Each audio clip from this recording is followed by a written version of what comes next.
આજનો શોર્ટ્સ છે મેથ્સનો આપણે એક દાખલો જોઈએ.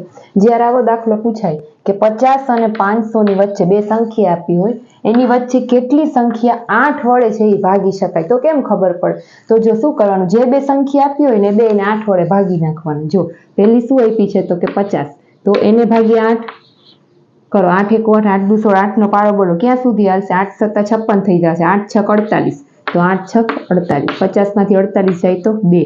બરાબર. ત્યાર પછી બીજી કઈ સંખ્યા છે? 500, એને 8 વડે ભાગી નાખવાનું. બીજું કાંઈ નહીં કરવાનું, બસ આટલું જ કરવાનું. 8 6 48. 50 માંથી 48 જાય તો 2, ઉપરથી ઉતાર્યો 0. બરાબર. 8 2 16.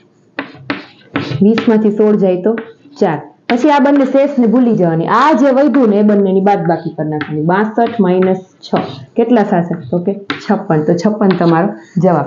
બીજો દાખલો તમારે મને કમેન્ટમાં કહેવાનો છે કે આનો જવાબ શું આવશે. સેમ આ જ દાખલો છે, બરાબર, રકમ અલગ છે. 60 અને 600 ની